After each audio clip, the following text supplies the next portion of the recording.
Bagus mi tadi, kacaku lagi. Bilang memang aku kaca. Alhamdulillah,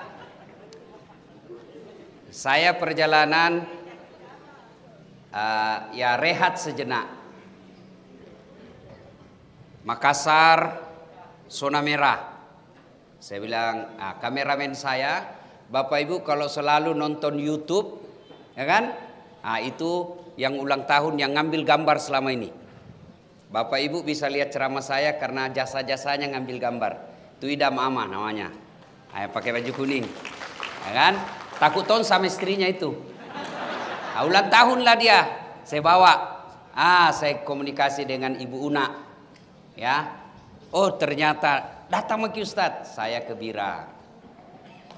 Subhanallah, melewati beberapa kabupaten. Tapi satu kabupaten yang pemimpinnya welcome. Tahu jaki welcome? Tahu jaki itu? Bahasa susah. Kira-kira kalau diterjemahkan, dia senang kalau ada orang datang berkunjung ke kabupatennya. Ya kan? Oh, saya agak kecil hati sedikit. Karena ditahu di nomor HP ku, kenapa seniorku na telepon? Ada mak di sampingnya, kenapa tuh na enak di telepon? Tuh, Bancik, ada Ustadz, ada. Kasih singgah dulu di Bantaeng. Padahal saya dengar tonji. Alhamdulillah, tidak semua pejabat Pak senang dikunjungi ulama. Tidak semua. Tapi alhamdulillah, meskipun masih muda, menunjukkan kerendahan hati. Ustadz, datang Ki. Ya kan? Ya, mudah-mudahan tepuk tangan tak tulus. Ya, Pak Bupati itu ibarat gula, banyak semut yang senang-senang datang. Ya. Nah, ini maka kita mau ceramah sedikit kali ini karena diundang. Alhamdulillah. Ya. Pertama, seorang guru ditanya muridnya, "Guru, ada dua manusia. Satu, ibadahnya kepada Allah baik. Sholatnya bagus, Senin Kamisnya baik, tadarusnya lancar. Cuma satu kekurangannya, apa? Tidak baik sama orang. Sama tetangganya cuek, sama teman kantornya borok. Yang kedua, orang kedua, ibadahnya kepada Allah pas-pasan ji. Sembahyang bocor-bocor, hari Jumat paling terlambat datang, paling cepat pulang. Orang khotbah dia tidur. Tapi ada kelebihannya, apa? Baik kita sama orang. Sombereki. Sama temannya semua orang senang. Tetangganya semua orang suka. Kira-kira dari dua orang ini, mana yang tidak baik? Coba. Gurunya berkata, "Anakku, orang pertama baik." Kok bisa? Kalau dia dapat hidayah, ibadahnya baik, dia dapat hidayah, maka dia bisa memperbaiki hubungannya kepada sesama manusia. Orang kedua juga baik. Meskipun hubungannya kepada Allah tidak terlalu sempurna, tapi kalau dia dapat hidayah, ibadahnya bagus, hubungannya kepada Allah juga sempurna. Lalu muridnya bingung. "Ya guru, orang pertama baik, orang kedua baik. Jadi mana orang yang jelek?" Dia bilang, "Orang jelek, orang ketiga." Siapa orang ketiga? Nah dua jiku cerita. Orang ketiga itu kamu. Siapa? Yang suka cari-cari jeleknya orang. Kata ngaseng nih. 2 minggu sebelum lebaran dihabisi Satpol PP. Polisi setengah. Dimaki-maki, dibully, dihina. Saya bilang alhamdulillah, Allah tunjukkan kebesarannya. Kate ngaseng Satpol PP, habis dosamu karena dicibir. Tidak ada lebih baiknya itu Satpol PP. Saya Satpol, kenapa mi? Dihinalah mereka. Ingat, orang yang dimaki-maki, orang yang dihina, orang yang dipermalukan, orang yang dibully, apa dia dapat? Kalau dia sabar, maka dosa-dosanya gugur. Siapa yang ambil dosanya? Jo pacalla-calla, penghina, pembuli, kau ambil dosanya Satpol. Dan orang yang dihina, orang yang dimaki, orang yang dibully, dipermalukan, banyak pahalanya. Dari mana pahalanya? Dari orang-orang yang membulinya. Jadi kamu yang sudah share-share itu di medsos, gappa dosa cilaka. Semua. Inilah kekurangan kita sekarang bangsa Indonesia. Kita lebih senang cari kekurangan orang lain. Kita lebih sibuk mencari kelemahan orang lain. Sementara kita punya kejelekan juga jauh lebih besar daripada orang yang kita hina. Maka Nabi berwasiat, beruntung kalian yang terlalu sibuk mencari aib dirinya sehingga tidak punya waktu untuk mencari aib kekurangan orang lain. Kan yang banyak di tengah-tengah kita apa? Pepatah dulu mengatakan, semut seberang lautan tampak olehnya, sementara gajah di pelupuk matanya dia tidak lihat. Kan aneh. Semut jauhnya, ini kita wah, nada pak nana lihat. Sementara gajah di depan matanya dia tidak lihat. Ini kan aneh. Inilah sebagian bangsa kita, sibuk mencari aib orang lain, sementara tidak punya kesempatan mengurusi kejelekannya dirinya sendiri. Ayuhibbu ahadukum, sukakah kamu memakan bangkai sesamamu manusia? Mari kita bawa ke situasi COVID. Coba makin lihat sekarang Pak. Negara kita lagi memanggil. Ayo kalian bangsa Indonesia. Mari bangkit. Ambil partisipasi. Bantu negaramu dengan kemampuanmu masing-masing. Saya kemarin ke Bira. Subhanallah, Allahu Akbar. Lama saya baru ke sana lagi. Saya bilang, hebatnya ini Indonesia Pak. Itu orang Australia, orang Amerika, orang Eropa, orang Saudi, orang Makkah Madinah datang keluarkan duit puluhan juta sampai ratusan juta hanya untuk datang lihat pantai. Kita tidak perlu keluar duit, bisa lihat pantai, balik ke pantai. Orang Amerika, Eropa datang mengeluarkan duit ratusan juta hanya mau lihat pantai. Kita orang Indonesia tidak perlu keluar duit banyak-banyak untuk lihat pantai. Kenapa? Allah telah sediakan pantai di Indonesia dari Sabang sampai Merauke. Carikan saya kabupaten di Indonesia yang tidak ada pantainya. Ini enaknya kita punya negeri Pak. Luar biasa. Alamnya cantik. Lebang asing kipingi Makkah toh.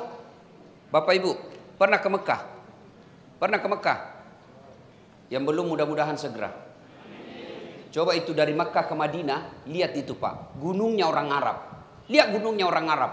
Coklat. Tidak ada sama sekali rumputnya. Lihat padang pasirnya. Tidak ada rumput seperti ini. Padang pasir. Tapi lihat Indonesia Pak. Gunung kita hijau. Padang kita luar biasa. Mana ada kabupaten yang tidak ada padang rumputnya. Mereka salah satu ciri orang kaya di Saudi. Kalau mau kita lihat kalau pekarangan rumahnya banyak tumbuhannya. Orang kaya itu. Kalau banyak rumputnya pekarangan rumahnya di Saudi orang kaya itu.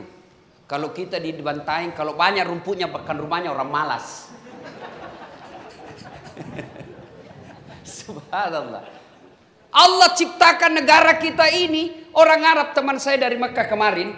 2 hari yang lalu saya ketemu. Dia datang ke sini jalan-jalan. Diajak. Apa dia bilang? Indonesia adalah taman-taman surga yang Allah titipkan di dunia. Maka kita wajib menjaganya. Jaga ini Indonesia. Sekarang Indonesia lagi sakit. Namanya COVID-19. Baik sekali namanya tapi menyeramkan. Sampai itu nenek di kampungku. Dia bilang coba kucini kinjo COVID. Ku ajak baku tikam. Kalau nak tikam kak sekali mati mak selesai urusanku. Tapi ini COVID. Tidak dilihat Ustaz. Tidak ditahu serangannya dari mana. Sekarang kita lagi sakit ini dirundung sakit namanya COVID-19, Corona. Mari selamatkan negara kita. Negeri kalian memanggil, selamatkan. Caramu apa? 1, kalian yang pejabat, kalian politisi, anggota DPR, mau jadi presiden, silahkan. Kami senang kalian jadi pejabat. Tapi tolong jangan jadikan wabah ini sebagai panggung politik. Jantung mau kupikir pencitraan lagi apa kek. Sekarang sudah ada wabah masih ada toh mau pencitraan. Dia belum rasa itu jadi kena COVID. kalian pejabat ASN, mari jadikan ini ladang amal. Bekerja kau jadikan amal. Kapan kau bekerja cari muka, capek kau bekerja. Kalau ada bupati baik sekali kau, tidak laku itu. Itu bupati yang 70 tahun umurnya. Kalau bupati anak muda, nak tahu kau cari muka cilaka.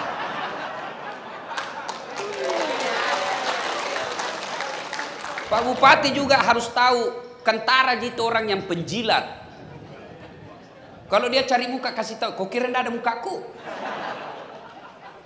Apa? Kalau bapak bekerja ASN cari muka capek kok, capek demi Allah. 10 nasuruh kau kerja bupati, 9 yang cocok, 1 yang salah, pasti yang 1 nak persoalkan. Dongok memang tongko kau. Padahal 9 itu cocok. 2 tahun kau mengabdi dengan baik, tiba-tiba ada salamu, apa boleh buat? Aturan ASN keluar kau, pasti kau menyesal. Bateku mau 2 tahun. Tapi kalau kau bekerja lillahi ta'ala, mencari ridha Allah, dapat pujian atau tidak dari bupatimu, kau tidak jadi masalah. Kenapa? Saya bukan cari muka sama manusia, saya mencari ridha Allah. Itu orang Islam kalau sholat kau selalu bilang begini, inna sholati wa nusuki wa mahyaya wa mamati lillahi rabbil alamin, semata-mata karena Allah. Maka saudaraku ASN yang ada hadir di tempat ini, luruskan niatmu bekerja. Kalau kau bekerja menjadi tenaga kesehatan, menjadi petugas gugus COVID, kalau kau kena COVID karena mau menyelamatkan 1 jiwa manusia, demi Allah Al-Quran menginformasikanmu, kau selamatkan 1 jiwa manusia sama kau selamatkan seluruh penduduk dunia.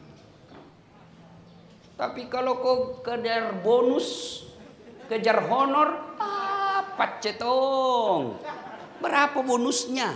Kena kau COVID, mati kok, bukan mati syahid. Kenapa? Kau bukan cari ridha Allah. Maka luruskan niat. Bapak-bapak, kalau lurus niat enak bekerja. Kalau baik niat tidak ada masalah dengan tantangan. Saya kasih contoh pentingnya pelihara niat ini bekerja. Coba. Ada 2 orang santri, selesailah diajar sama gurunya. Semua ilmu dari gurunya sudah dikasih. Lalu gurunya berkata, nak, lebak ngasih mau kusaren ilmuku. Turun mako dengan ilmuku kau hidup. Turunlah 2 santri ini. 1 jadi pedagang, 1 jadi tukang kebun. Yang jadi tukang kebun, sukses menanam ubi. Dia ingat gurunya, saya bisa sukses seperti ini. Kenapa? Karena ilmu dari guruku. Maka diambil ubinya yang paling baik, dia masukkan dalam karung, dia pikul itu ubi, naik ke gurunya. Assalamualaikum guru. Waalaikumsalam warahmatullahi. Mana kabarmu nak? Guru alhamdulillah, setelah keluar dari pondok ini saya jadi petani ubi. Ini ada ubi kubawakan ki. Mudah-mudahan kita bisa nikmati dengan baik. Dia bilang guru ini baik memang ton si Pak Muna. Bawa masuk ke dalam ibumu. Dia bawalah ke istrinya ini Pak Guru. Sudah itu guru tawe kate palakana mak.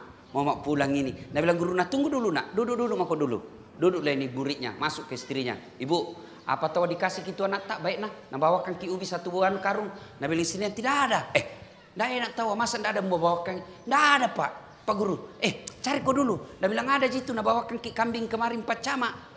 Dia bilang gurunya kasih mika kolesterol jak saya.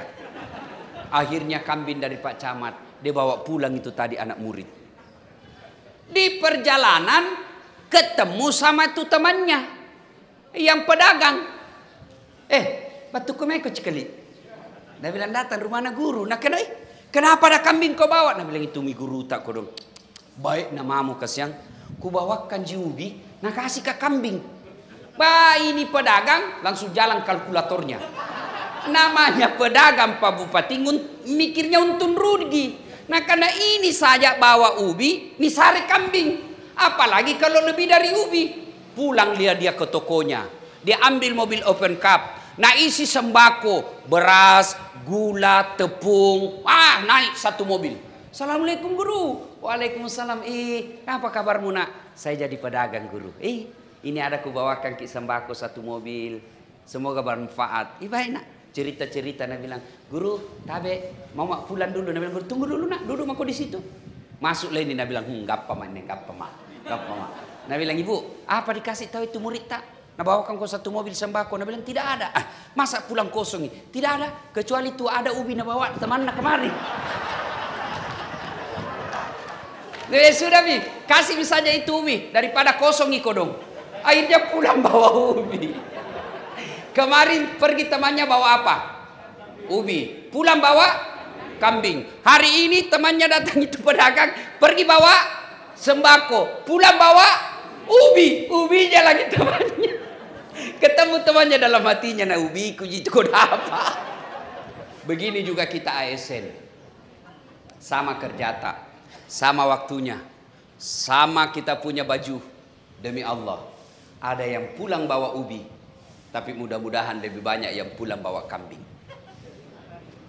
Luruskan niat, luruskan niat.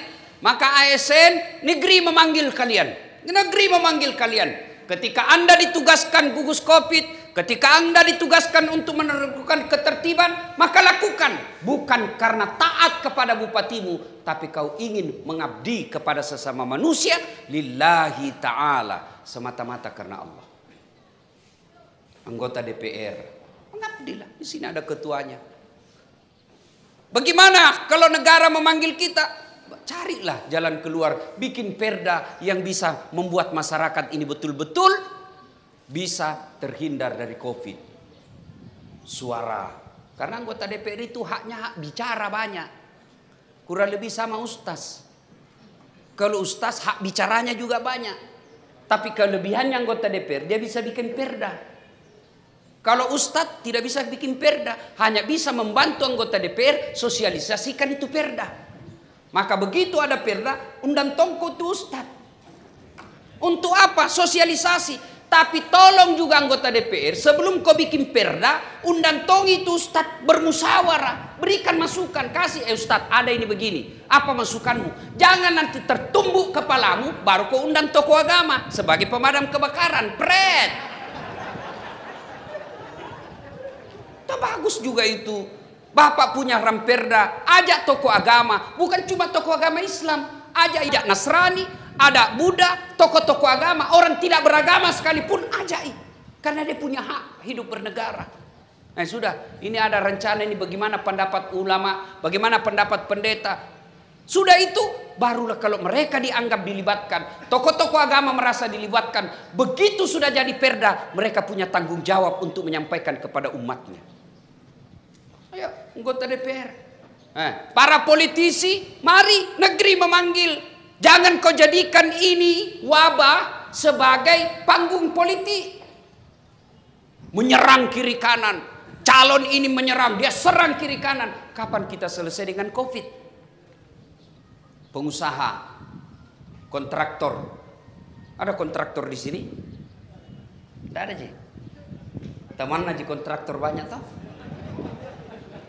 Bapak-bapak, tidak dilarang bersahabat kontraktor, tapi hati-hati. Pelajaran berharga di Sulawesi Selatan. Di hati-hati. Allah tidak melarang kita jadi kontraktor, tapi hati-hati. Pernah kita dengar ceritanya kontraktor di akhirat? Pernah? Pernah dengar ceritanya kontraktor di akhirat, Bu? Jadi itu penghuni sorga sama penghuni neraka baku SMS ki. Nah bilang penghuni sorga, woi bagaimana kabarmu di neraka? Nah bilang tidak ada enaknya di sini, di blender jaki terus. Nah bilang penghuni sorga penghuni neraka, kau ya? Deh enaknya ini di sorga, baru dibayangkan ada di depan tak, satu laki-laki 7 bidadari. Nah bilang penghuni neraka, boleh kami jalan-jalan ke situ? Nah bilang boleh Ji, sini mako. Bagaimana caranya? Penghuni neraka kan kreatif ki Pak.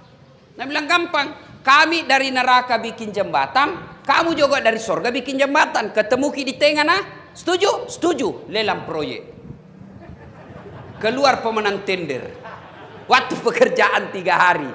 Weh, hari pertama jembatan dari neraka selesai 50%. Hari ketiga tuntas 70%. Selesai semua, tepat guna dan efisien.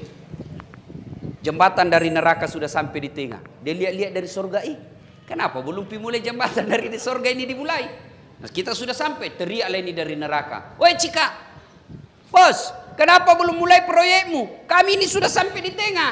Seperti perjanjian kau di sini, kau kenapa belum mulai? Apa Nabi bilang dari surga? Bagaimana mau dimulai proyek, kontraktor, pengawas, panitia, juru bayar, ada semua di situ. Di sini penghafal Quran ji, salah rekeng. Memakai lagi anggota DPR. Jadi berarti tidak ada DPR di anu Ustaz. Di neraka me. Pernah tuh dengar cerita anggota DPR di akhirat? Pernah dengar cerita anggota DPR di akhirat? Tuh, masuklah ini penghafal Quran. Masuk dia di surga. Dia lihat kenapa banyak anggota dewan di surga. Nah banyak dijakkalak gara-gara OTT.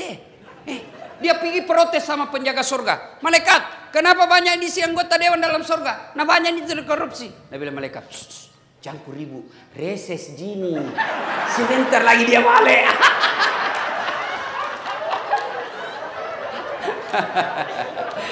Bukan anggota dewan dibantai, bukan. Di sana Pak. Di Israel Pak. Nah ibu bapak saudara-saudara sekalian, ini poin pertama. Ya, para ASN, anggota DPR, pejabat, pengusaha, mari gotong royong.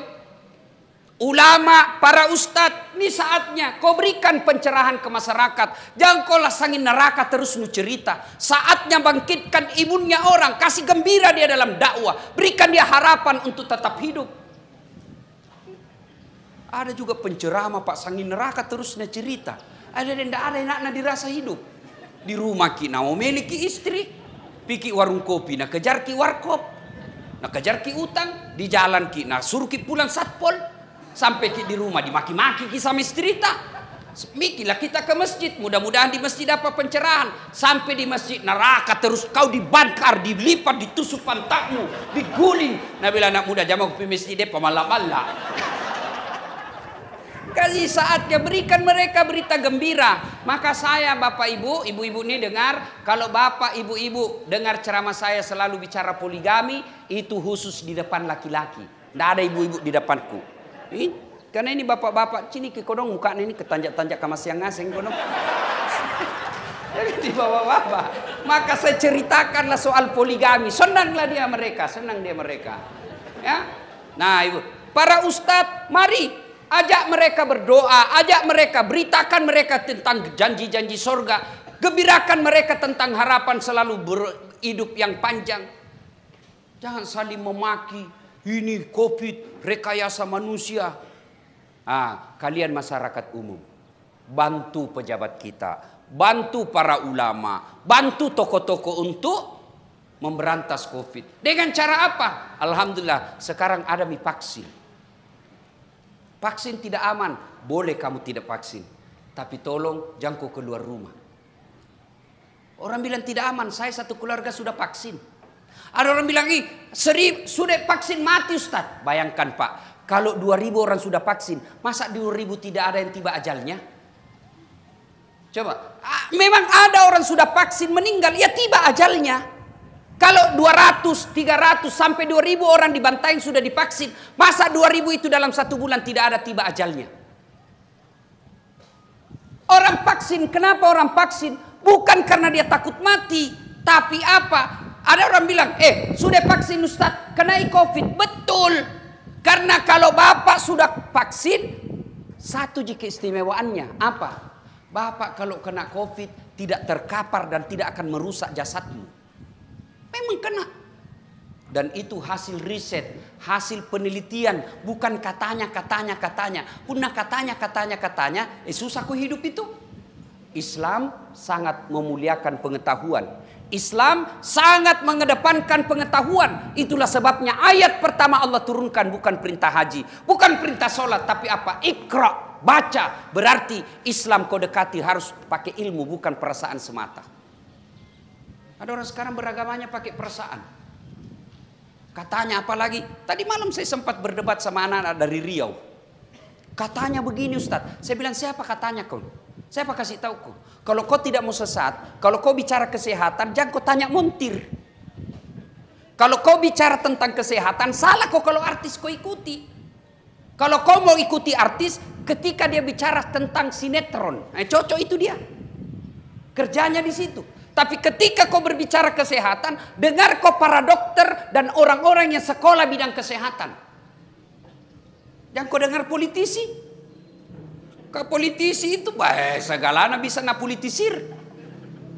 Namanya politisi, Pak. Tapi ketika bicara kesehatan, dengar kau para dokter. Ketika kau berbicara tentang hukum syariah, dengar kau ustadz.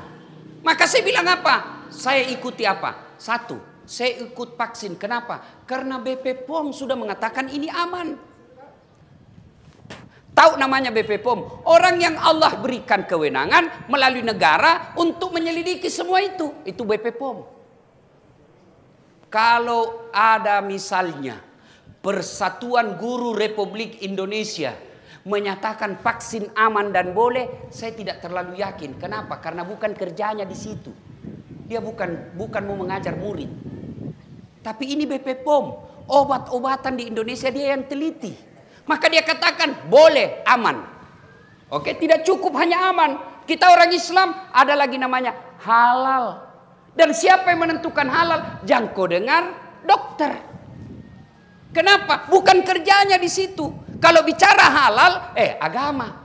Dan mewakili agama kita di Indonesia, ada sebuah institusi, ada sebuah lembaga, namanya Majelis Ulama Indonesia.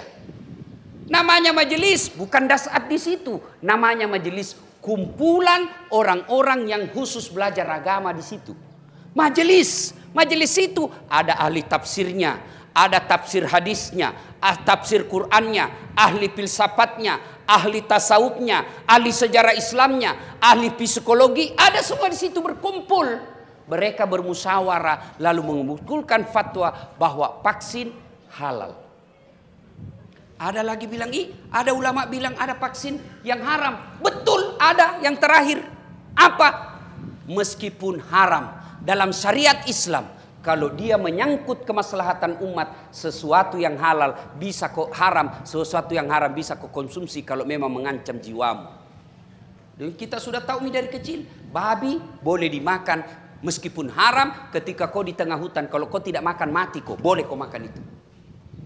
Vaksin memang ada unsurnya yang dinyatakan tidak halal, tapi kalau dia bisa menyelamatkan jiwamu dan itu pilihan satu-satunya, maka boleh kau pakai.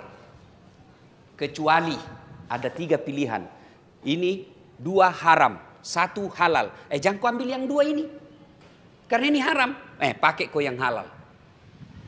Ini sekarang banyak orang beragamanya, Pak, tidak jalan otaknya. Dia takut disuntik. Takut disuntik. Maka dia carilah berita yang bisa membenarkan otaknya. Itu banyak orang begitu sekarang. Kalau saya pada prinsipnya, kalaupun saya mati gara-gara vaksin, saya hakul yakin 1000% saya mati syahid. Kenapa? Karena dengan saya divaksin lalu mati dan viral seluruh Indonesia, maka orang akan berkata, pelajari kembali vaksin. Berarti kematianku ada faedahnya buat kemaslahatan yang akan datang. Itu orang Islam. Menjadi rahmatan lil alamin, bukan menebar teror. Bapak-bapak vaksin. Kalau itu bagian ikhtiar. Kalau bapak tidak mau, paling tidak bantu negara dengan apa? Jangan kau menyebarkan berita bohong dan kebencian. Kamu tidak mau vaksin silahkan, tapi jangan kau ajak orang untuk tidak bervaksin. Ingat, dalam Islam ada hadis Nabi, la daror wala diror. Artinya apa? Tidak boleh mencelakakan diri dan tidak boleh kau mencelakakan orang lain. Saya vaksin bukan karena saya takut mati, tapi karena saya tidak mau menularkan penyakit kepada orang lain. Nah, ibu bapak, saudara-saudara sekalian. Nah, selesai soal vaksin dan ini ya, pekerja kita. Poin kedua. Sebagai muslim, jaga ki solat tak. Kita tidak tahu tiba-tiba siapa tahu meninggal ki gara-gara COVID.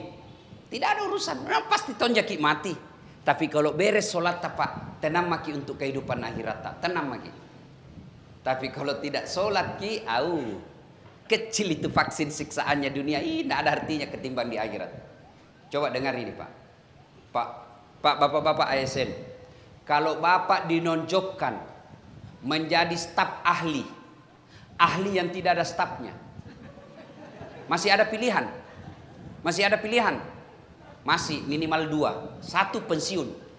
Pensiun nggak ada urusan sama bupati. Toh, yang kedua, tunggu sampai pergantian bupati. Selesai urusan, Pak. Bapak polisi, Pak tentara, ditugaskan ke Papua. Masih ada pilihan? Masih ada. Berhenti saja jadi aparat. Pulang kampung, Pak. Tapi demi Allah, kalau masuk kubur, senang tidak senang, tinggal kau di situ. Tidak boleh kau lagi keluar. Keluar kau, lari satu orang, Pak. Wih, suluki-suluki, Pak. Lari, Pak. Artinya, kalau Bapak masuk di kubur dan tidak beres sholatmu, tidak ada harapanmu senang. Kalau di dunia tidak senang kau bupati, gampang. Tunggu sampai habis jabatannya. Atau pensiun dini. Tapi kalau masuk maki kubur, senang tidak senang, tinggal. Dan orang paling menderita, kata Nabi, al-mutakhawil bis sholat, yang menganggap enteng sholat. Apa alasan tak ibu-ibu tidak mau sholat? Bila maki, kutangkiskan ki. Dia kini hari apa? Bila maki, apa? Kau bapak-bapak, apa alasan anda sembahyang? Anu tahu tinggi pangkatna, nene. Kau jadi kepala dinas karena nasuka kau pak bupati. Biar nasuka kau pak bupati, kalau istrinya bupati ndak sunnah kau. Ndak ton jalan sekali cilaga. Baru kepala dinas ndak sembahyang pret. Apa? Bila mau apa alasanmu ndak sholat? Gambar lagi, ada kala gagah Nabi Yusuf. Itu Nabi Yusuf, ada kala gagah di dunia. Hebatnya itu Nabi Yusuf, Pak. Kegagahannya, itu ibu-ibu disuruh ngiris bawang. Yusuf lewat Nabi Yusuf. Itu ibu-ibu ndak sadar, beda gagahnya ini orang. Dia iris jari-jarinya ndak dirasa. Begitu terpesonanya dengan wajahnya Yusuf. Bagaimana itu di? Nah kita jangan ngiris bawang, Pak. Bau sakul saja lewat. Kulu gitu.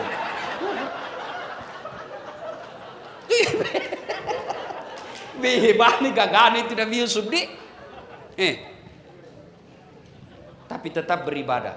Sakit kau Ustaz. Ada kala sakit itu Nabi Ayub. Itu Nabi Ayub seluruh anggota tubuhnya dimakan ulat. Menurut ahli kedokteran, terutama penyakit kulit, tidak ada yang pernah kalah sakitnya itu Nabi Ayub. Apa boleh berhenti sholat? Tidak, tetap sholat. Kita baru influenza, tidak sembahyang lagi. Kalau influenza, sembahyang influenza kok. Sariawan Ustaz, sembahyang sariawan mah kok. Ya Bapak.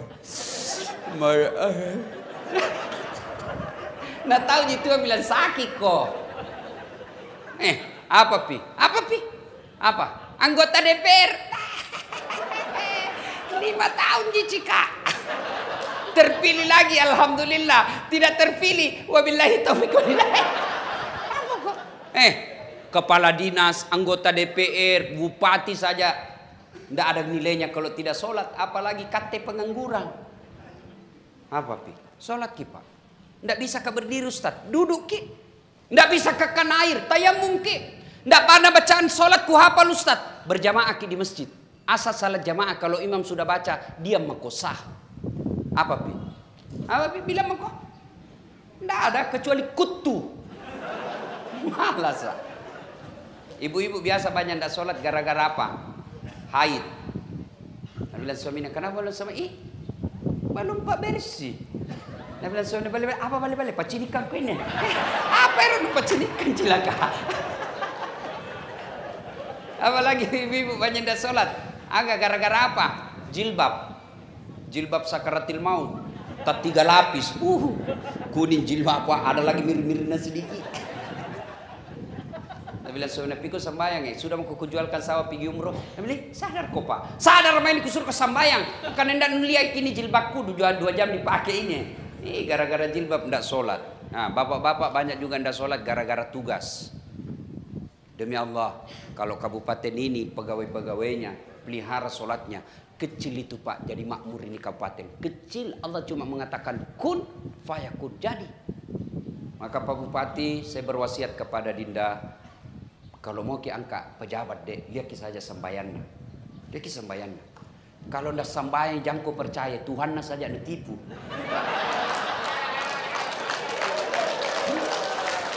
Betul ini deh, itu aja peganganmu. Tapi caranya sebelum dia suruh memang anggota lihat bagaimana sembayangnya. Ada namanya tim investigasi. Jangan ditanya sembahyangnya kok pas. Oh iya Pak